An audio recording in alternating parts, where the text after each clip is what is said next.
principios del siglo XX, ¿no? Y que aún hoy en día sigue siendo una lucha de la dramaturgia mexicana.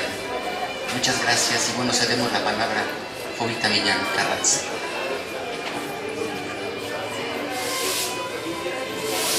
Buenas tardes. He titulado a mi participación de hoy.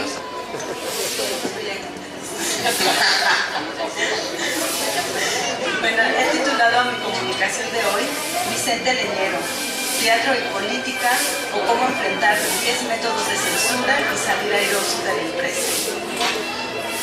El pasado 2 de octubre, varias personas comentaron en el Facebook que no solo no habría de olvidar esta fecha, sino que no debe olvidarse todo el año de 1968, pues a lo largo de él se gestaron cambios, no solo en el modo de pensar de los estudiantes y de la población en general, sino que también se registró un endurecimiento por parte de las autoridades a las libertades de reunión y de expresión. Este endurecimiento se extendió a todos los sectores sociales y campos de conocimientos y el teatro no fue la excepción. Por otra parte, si partimos de la premisa de Pierre Bourdieu sobre la no neutralidad del arte, es decir, que el arte por el arte no existe, sino que se vincula estrechamente con la posición que en el campo intelectual ocupa el artista y su relación con el campo político, es prácticamente imposible pensar en Leñero como un artista puro, pues, siguiendo a Bourdieu, es posible identificar en sus textos las marcas sociales que lo reafirman en sus valores y creencias. En este nivel, que a mí me parece que Bourdieu apela a la inconsciencia por parte del artista, en Leñero no se da, pues justamente en su obra está explicitada su posición frente al poder, no de manera violenta, sino sosegada y progresiva, contenida en una producción de textos dramáticos que abarcan diversidad de temas como la historia de nuestro país, la religión, el momento político, etc. Desde su profesión de ingeniero civil y sus actividades como periodista y escritor, y el catolicismo como religión, Leñero toca en sus obras temas sensibles, incómodos y provocadores que suscitaron más de una vez reacciones adversas, tanto de los personajes en que se basaba como en las autoridades que se empeñaban en censurarlas y evitar a toda costa su llegada a los escenarios. Es en este aspecto que quiero yo poner el énfasis de mi participación, pues considero que hoy día pasa casi desapercibida la lucha emprendida por actores, directores y dramaturgos entre los años 60 y 80 por defender la libertad de expresión en los escenarios. Lucha protagonizada en varios capítulos por Leñero, quien sufrió prácticamente todos los métodos posibles de censura de aquellos años. Métodos frente a los que luchó contra viento y marea y salió airoso a pesar de todo. Método 1, son los métodos de censura. Método 1, entre comillas, la recomendación de hacer cambios en la obra. Estrenada el 15 de octubre de 1968 en el Teatro Jiménez Rueda y dirigida por Ignacio Retes, Pueblo Rechazado no solo fue la primera obra de Leñero en llegar al escenario, sino también su primera lucha contra la censura, cuando el doctor Gustavo Quevedo, a petición de Óscar Urrutia, coordinador del Festival Internacional de las Artes de la 19ª Olimpiada, advirtió al dramaturgo sobre su desacuerdo con la forma en que planteaba el tema relativo al psicoanálisis y los personajes y le propuso hacer algunos cambios. Leñero no aceptó esta recomendación y, logrando el aval del entonces obispo de México, Sergio Méndez Arceo, y el mismo Gregorio Lemercier, en quien se había inspirado como personaje principal de la obra, esta se estrenó sin contratiempos y llegó a las 100 representaciones, además de contar, como les digo, con el apoyo de las dos autoridades eclesiásticas, y este fue el inicio de la carrera teatral de Leñero. El método 2. El condicionamiento de la autorización de la obra a reserva de eliminar diálogos y atenuar situaciones incómodas. Como en el caso de Los Albañiles, que se estrenó el 27 de junio de 1969 en el Teatro Antonio Caso, cuando los censores recomendaron a Retes quitar las groserías y eliminar el lenguaje propaz. En un ejercicio de cómo burlar a las autoridades, Retes respondió que sí. Sin embargo, el día del estreno, dice, las dijimos todas y muchas más, recordaba entre risas años más tarde. Método 3. La demora para la autorización y la clasificación del público. El 31 de marzo de 1971 se estrenó La Carpa, luego de un forcejeo contra las autoridades por la asignación de teatro. Con el título original de Lugar Común, la obra se había programado para estrenarla a fines de 1970. Sin embargo, al no conseguir un teatro en la Unidad Artística y Cultural del Bosque, Alejandro Getzmanero, que era el administrador de la unidad y que se había comprometido a conseguir un teatro, no lo logró y les propuso entonces levantar una carpa a un costado del Auditorio Nacional para que la obra se presentara, lo que determinó el cambio del título de la obra a La Carpa. A la demora de la autorización se sumó el retiro del financiamiento por parte del arquitecto Carlos Calzada, cuando ya se hacían los ensayos generales, entrando Eugenio Cobo como productor emergente.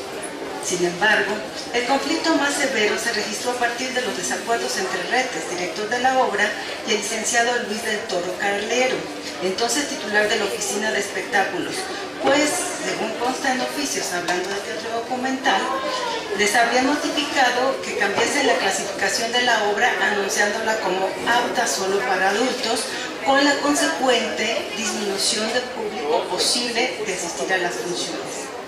Al no ceñirse a esta recomendación y anunciando la obra como apta para adolescentes y adultos, la empresa se hizo acreedora a una multa, no obstante las protestas de Leñero y de Retes. Por otra parte, cuando Vicente Leñero solicitó al mismo funcionario su autorización para elevar el precio del boleto de 20 a 25 pesos, dada la dificultad de mantener en cartelera la obra, no obtuvo una respuesta favorable. Esforzándose por sostener la temporada, Retes, Leñero, Pélida Medina, Eric del Castillo, Judy Ponte y Wilibaldo López se integraron en una cooperativa, convencidos de la importancia de impulsar el teatro mexicano, por lo que renunciaron a sus sueldos y se repartieron los gastos. Cabe señalar que finalmente no lograron el teatro solicitado en la Unidad Artística y Cultural del Bosque, por lo que la obra se estrenó en el Teatro Reforma gracias al apoyo del entonces titular del IMSS, Ricardo García Sáenz. En el juicio, dirigida también por Ignacio Retes y estrenada el 29 de octubre de 1971, encontramos una suma de métodos de censura. Método 4. La disuasión a potenciales productores por parte de las autoridades, como fue el caso de Francisco Villarreal, que retiró el teatro y la inversión que les había prometido para montar la obra. Método 5.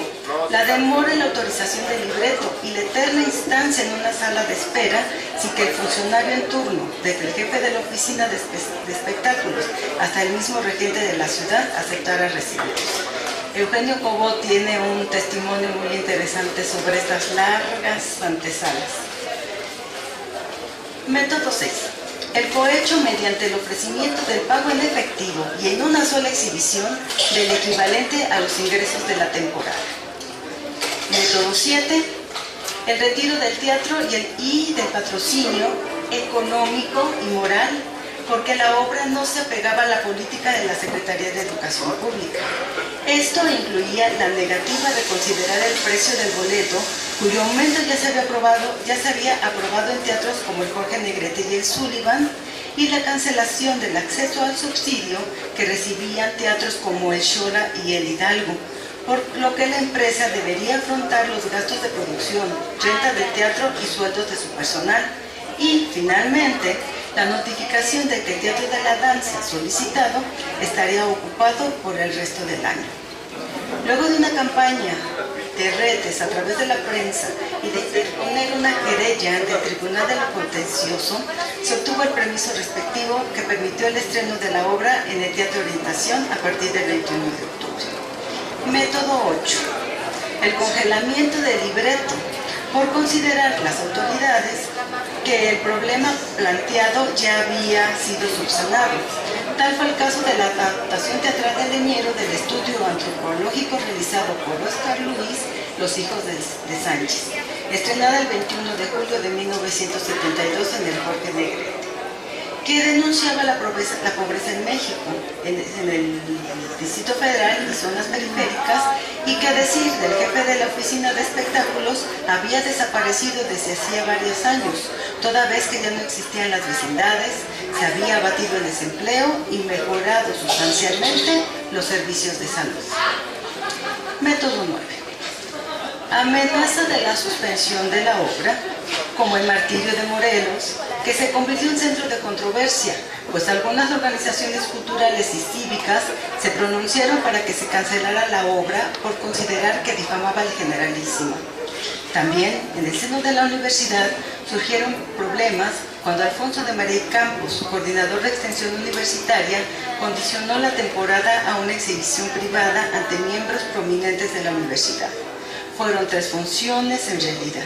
Finalmente, yendo a contracorriente con el gobierno federal, pues justamente el entonces candidato a la presidencia de México, Miguel de la Madrid, se había declarado gran admirador del siervo de la nación y erigido como ejemplo de estadista a seguir.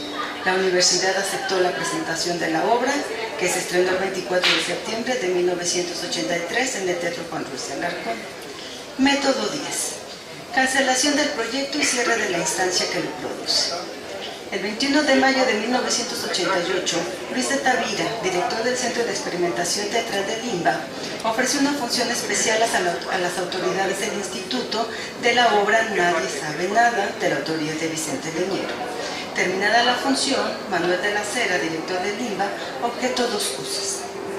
El uso de fragmentos del himno nacional, pues se requería un permiso de la Secretaría de Gobernación, y 2, que la obra era políticamente pesada, pues hacía referencia a Socorro Díaz, directora del periódico El Día, y a la subprocuradora Victoria Adato, y no obstante los cambios de directora a director, supresión de la mascada que caracterizaba a la subprocuradora, sustituir la palabra presidente por señor, y eliminar la voz original de Carlos Salinas de Gortari, próximo presidente de México, y que la obra se estrenara al público el 2 de junio, luego de una lucha por defenderla al grado de la toma del teatro por los actores, tuvo como consecuencia el ahorcamiento presupuestario del set y más adelante su desaparición. De lo expuesto hasta aquí surge la interrogante: ¿en qué reside el poder de las obras de Leñero que suscitan tales respuestas por parte de las autoridades? El mismo Leñero clasificó sus obras en 3 rubros: las de carácter documental, las derivadas y las originales. Al amparo del llamado teatro documental y la consignación del teatro documental, que Leñero argumenta que se caracteriza por estar basadas en documentos, en la historia, reportajes y consignación de hechos con el objetivo de lograr la mayor exactitud posible, asumiendo la tarea de dar testimonio de la realidad, de poner su talento al servicio de los demás y dejar constancia de lo vivido por todos. Si creyéramos esto, la obra de Leñero podría considerarse reductiva, pero lejos de esto, su dramaturgia tiene un objetivo que va mucho más allá, pues no ofrece una representación de la realidad, sino una interpretación de esta. Pone la lupa para dar cuenta de unidades microscópicas, alarga el encuadro para descubrir nuevos puntos que de otra manera serían desconocidos o pasados por alto.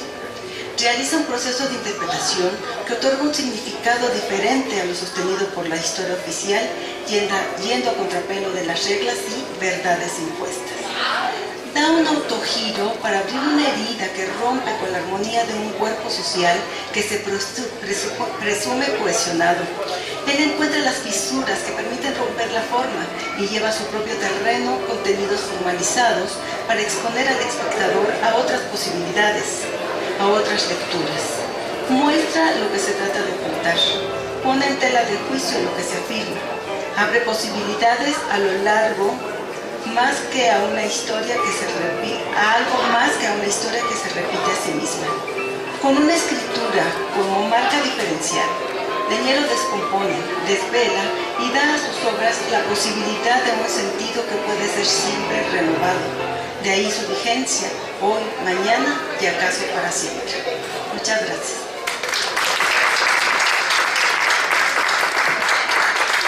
Muchas gracias, Rita, por este decálogo de actividades disuasivas que yo creo que a lo mejor ya hasta te quedaste corta, ¿verdad? Es la síntesis de Jovita Millán. Bueno, le doy la palabra a la doctora Socorro Merlín, quien nos va a hablar de política y cultura en la obra de Óscar Leñero, ¿no? De los dos, perdón.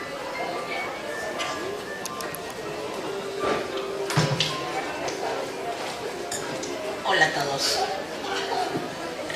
Es un gran compromiso hablar de estos dos monstruos de la dramaturgia mexicana, a quienes merecidamente se les homenajea en esta edición 2015 de la Feria del Libro Teatral.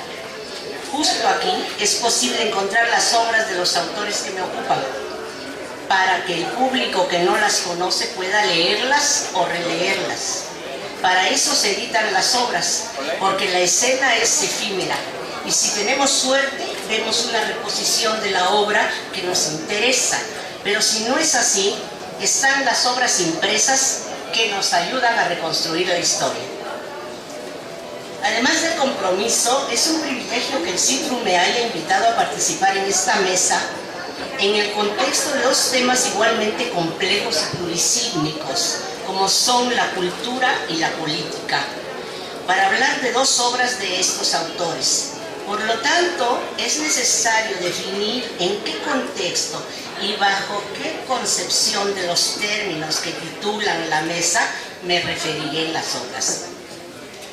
La cultura, en términos generales, es un sistema de signos. Según Yuri Lodman, la cultura es la ciencia de la correlación funcional de los diferentes sistemas de signos, cuyo objetivo es definir la cantidad mínima de signos culturales necesarios para el funcionamiento de una cultura.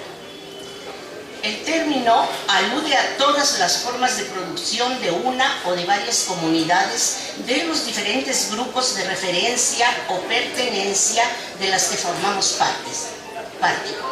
Ciertamente no se puede abarcar la totalidad de la cultura, que por otro lado está en el imaginario colectivo. Pero si determinamos una periodización X y la englobamos en un contexto Y, podremos apresar un momento en la cultura en el que nuestros dramaturgos escribieron sus obras, y en este caso el año de 1988. Año de edición coincidente de las dos obras en la misma editorial, Fondo de Cultura Económica, de las que me ocuparé. Así, el otro aspecto del tema, la política, también amplísimo, se puede atrapar aunque sea en un mínimo al concentrarlo en ese año. Hablo, por supuesto, de la política gubernamental. Situar cualquier hecho, sobre todo artístico, en su contexto sociocultural, se debe a que no somos entes aislados. Vivimos en sociedad y estamos inmersos en una red de acontecimientos que de algún modo repercuten en nuestro hábitus o modo de ser social. La sociedad es, según Berger Luckmann, un producto humano. La sociedad es una realidad objetiva. Los humanos somos un producto social. Los acontecimientos sociales nos afectan positiva o negativamente. Los creadores transmiten en sus obras estos acontecimientos de acuerdo con su propia estética en poéticas múltiples. Los años 80 del siglo XX fueron años, como de hecho sucede siempre en los terrenos culturales y políticos, de muchas rupturas, decisiones mal tomadas, luchas internas y externas. Los periodistas, señorones de la conciencia mexicana como Julio Scherer, Vicente Leñero, Granados Chapa, entre muchos otros, venían desde hacía 10 años de la ruptura con Excelsior en 1976. Esta fue ocasionada por diferencias sustanciales de contenido del diario con el gobierno de Luis Echeverría. Los periodistas no dieron su brazo a torcer.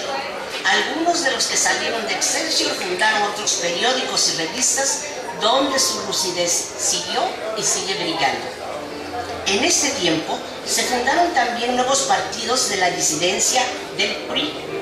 Dice Carmen Lira Sada, directora de la jornada, que el sexenio de 1982 a 88 transcurrió en una crisis permanente en la que se conjuntaron inflación, desempleo, caída de los precios del petróleo, altas tasas de interés, una renovación moral que naufragó en la corrupción y las de la venalidad estructural, fugas de divisas, quiebras financieras y miseria. Mucha miseria, extrema miseria en extensas regiones del país. ¿No suena conocido?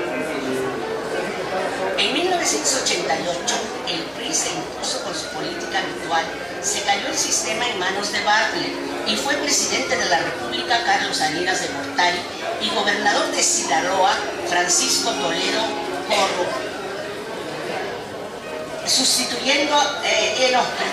y gobernador de Sinaloa Francisco Labastida, sustituyendo al anterior Antonio Toledo Corro, de infausta memoria para Sinaloa y para México.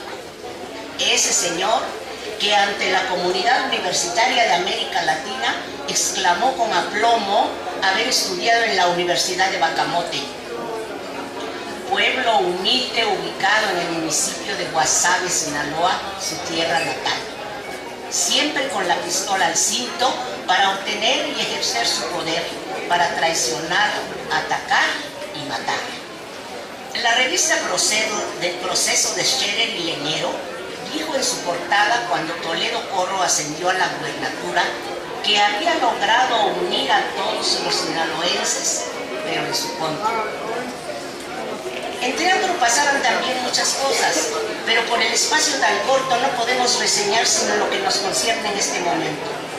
Acababa de efectuarse la 9ª Muestra Nacional de Teatro en Tabasco con la participación de grupos de la República.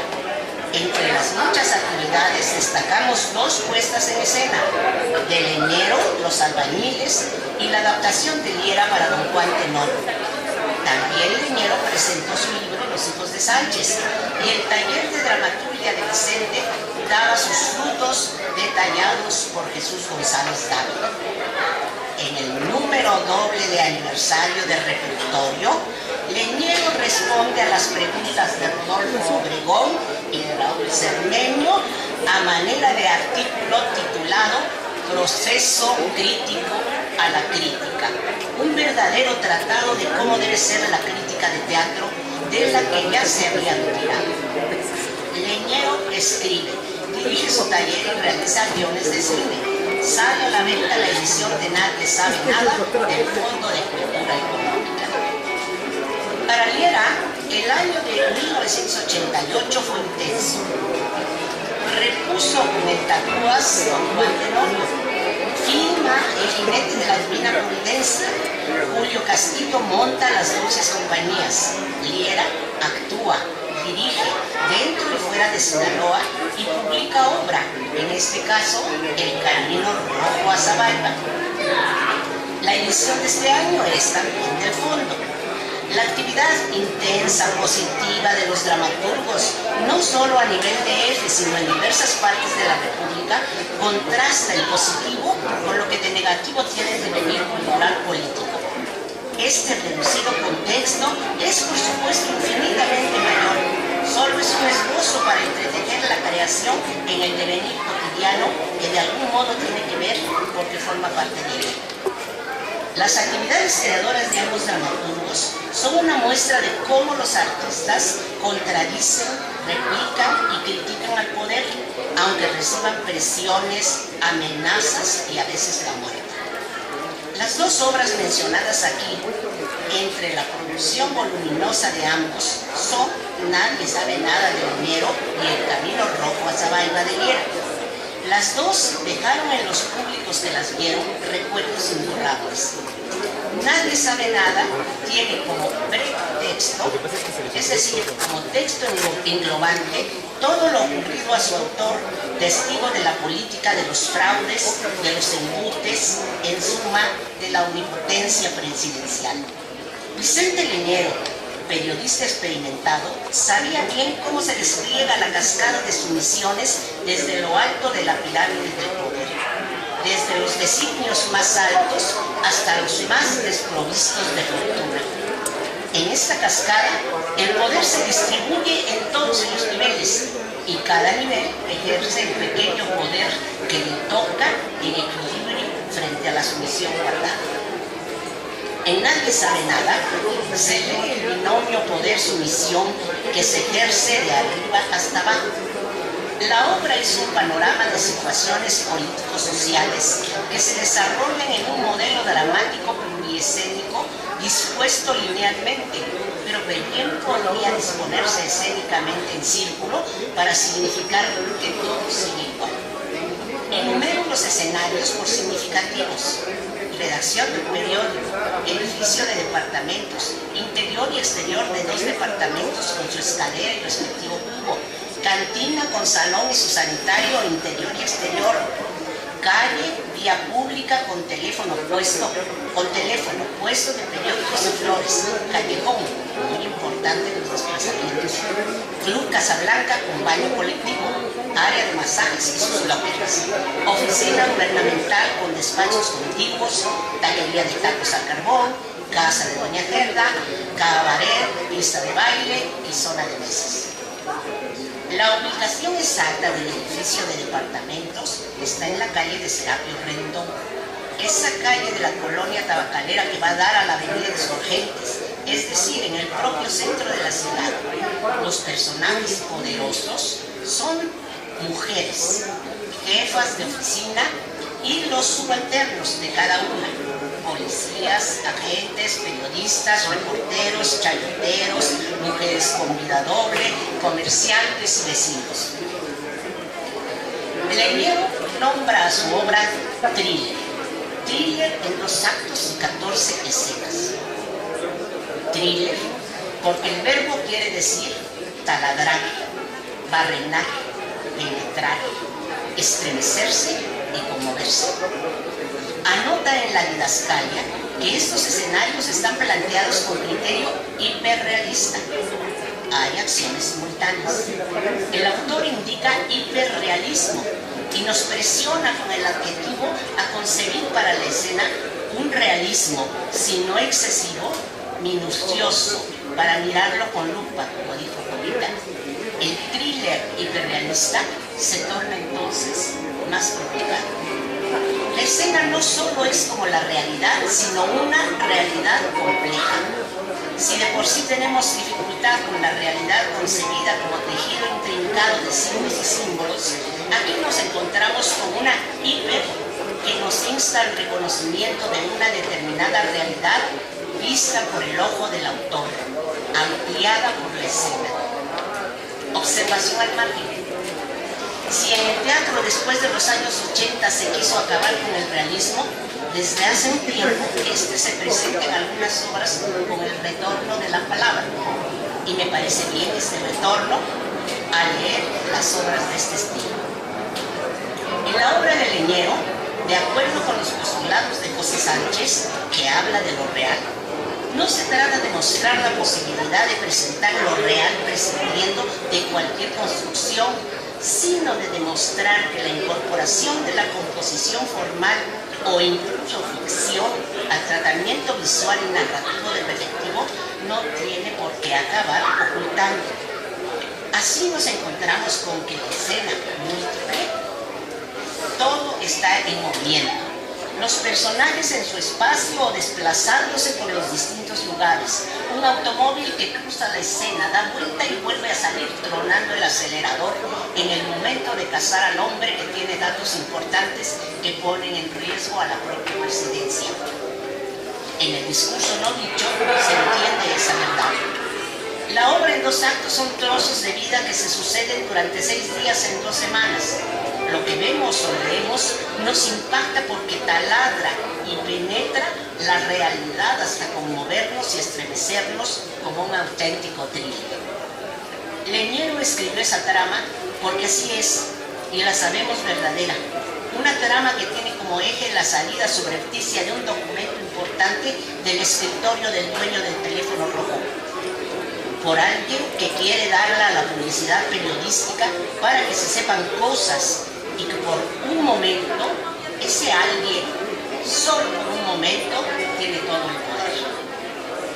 En la obra, los campos de poder se distribuyen y confirman lo que el sociólogo Pierre Bourdieu dice al respecto. Cito: el campo social se puede describir como un espacio pluridimensional de posiciones tal que toda posición actual puede ser definida en función de un sistema pluridimensional de cuyos valores corresponden a los de las diferentes variables pertinentes. Los agentes se distribuyen en él en una primera dimensión según el volumen global del capital que poseen, en una segunda según la composición de su capital, es decir, según el peso relativo de las diferentes especies en el conjunto de sus posesiones. Hasta aquí las dos. El binomio poder-sumisión en los dos campos, el del gobierno y el del periodismo, se despliega en la obra de Leñero como sigue. 1. El máximo poder está en la dupla de jefas del periódico, que ya sabemos quiénes son, y de la oficina de gobierno, que sin embargo ambas dependen del teléfono rojo y pueden quitar y poner gente de sus puestos cuando quieran o contravengan su mandato. En el periódico todo está dispuesto para informar hasta cierto punto, en el que no ofenda al poder. 2. Y vamos descendiendo en la escala de poder-sumisión. Los policías agentes que extorsionan a quienes pueden, pero se arrodillan ante las jefas. Estos, frente a los periodistas estrella que escriben los mejores reportajes y escriben bien, pero no pueden publicarlo todo. 3. Los ayudantes de los ayudantes que hacen el trabajo sucio, pagan servicios y mandan a los demás de abajo, frente a los empleados menores del periódico, secretaria y reportero segundo. 4. Los últimos en la escala, el bolero mudo, sucio, pervertido, mentiroso y ladrón, y el hueso o mandadero del periódico, casi de la misma calaña. Ladronzuelo, mentiroso, ejerciendo su pequeño poder cuando quiere ir robando lo que puede. El poder, pues, se distribuye de arriba abajo, se adecua a las posibilidades de quien lo ejerce, y como dice el mismo Bourdieu, las desigualdades culturales son desigualdades de poder. Otros personajes son actantes que toman parte en la trama como ayudantes o oponentes que trabajan para los agentes con información, tráfico de drogas, almenudeo, venta de alcohol, información para los reporteros. Todos representantes del nivel socioeconómico al que pertenecen en busca de mejorar su economía como sea. La florista también es fichera, la mesera también masajista, el cantinero que vende información, el taquero, la vecina, el de los baños y masajista, el comprador de información buscado por los agentes y Dalila, mujer enigmática, hermana del informante, con un trastorno mental que la deja lúcida cuando se necesita. De algún modo es coherente consigo misma, como lo es Pepe, el periodista estrella. Al final es la que lo atrae por su indefensión y además porque su novia, la secretaria del periódico, le pone los cuernos con su amigo. La pareja parece salvarse del intrincado juego de poderes que no reparan en obstáculos para dar satisfacción al máximo poder con la recuperación de los documentos que cuesta la vida a uno de los informantes. En esta urdimbre se cruzan los personajes y las acciones para mayor velocidad. Unas obstaculizan, otras ayudan a los fines de los agentes en ámbitos donde circula alcohol, droga y sexo. La acción mediada por la palabra es directa y punzante, ampliada por el efecto hiper. Nadie sabe nada es una muestra de cómo las imágenes adquieren en la escena un simbolismo que rebasa sus significaciones. No hay personajes, son tipos que se repiten en una sociedad y en una cultura del cultivo del yo. En lo político cruza la escena como fantasma pervertido, como remedo de la verdadera polis. Hasta aquí, Leñero. En el Camino Rojo a Zabaiba encontramos experiencias distintas, oníricas, míticas, ancladas en una realidad opresiva. El anclaje en la realidad de Liera tiene que ver, como bien lo dice Armando Partida, con su cultura regional y además con la política perversa y sucia ejercida por Toledo Corro en su gubernatura, que motivó a Liera en 1985 a escribir la famosa Carta al Tigre, así apodado Toledo Corro por sus garras y su fiereza. Allí alude el dramaturgo a la carretera que mandó hacer el gobernador, apodada La Muertera, por las muchas muertes que causó y porque la hicieron los trabajadores con sus propias máquinas. Dice Oscar en la carta: usted, allá arriba, sentado en esa especie de trono de águilas y culebras, ordenando con el pensamiento, fulminando con miradas, tronando los dedos y dando palmadas, piensa que todos sus deseos se realizan con poderes de varita mágica. Pero no es así, no es así. ¿Recuerda usted, señor, que en contra de la voluntad de todos los sinaloenses, a los cuales nos faltan hospitales, agua, alcantarillado, maestros, sus colaboradores lo convencieron para que usted construyera una carretera que denominó costera y que el pueblo, dado los fatales resultados, la conoce como La Muertera? ¿Se acuerda usted, señor? Pues verá, ni la hicieron por la costa, ni costó lo que dijeron. No es segura y no sirve para nada, cobrando más víctimas que el camino a Zabaiba. Liera enumera todas las calamidades causadas por esa carretera. Una carretera y un puente que se desmoronó en las banquetas. Esta carretera tiene analogía con la obra El Camino Rojo a Zabaiba, camino mandado a hacer por su personaje Gladys. No solo de la carretera habla Liera en su carta, sino de todos los males que sufre Sinaloa, como sucede con los habitantes del pueblo de Zabaiba. También expresa la falta de lo mínimo para vivir de la gente pobre, de los desaparecidos y del cementerio desconocido, por cierto, cerca del rancho Las Cabras, propiedad del gobernador, como las cabras de Zacarías Fajardo, ánimas que solo se encuentran en los caminos solos, en las construcciones de ruinas o en el panteón donde está la tumba de Gladys. Como ciudadano consciente, el dramaturgo denuncia las carencias de su pueblo. Política y cultura, cultura y política atraviesan la producción de Liera. Es claro que en este poema que es El Camino Rojo a Zabaiba están representados seres de carne y hueso, y que el poder total de Gladys es la metáfora de otro. Los cotos de poder en la obra están trasladados a la narración mítica y a los símbolos. El manejo del tiempo y el espacio se produce en tiempos imaginados por el autor para significar el presente. Este recurso lo usa en otras obras como El Jinete de la Divina Providencia. Lo irreal envuelve a Liera en una meta-realidad parecida a un sueño dentro de otro sueño. Por eso es tan potente su modelo dramático, porque se interna en lo profundo de la conciencia y el texto conduce a la misa navina.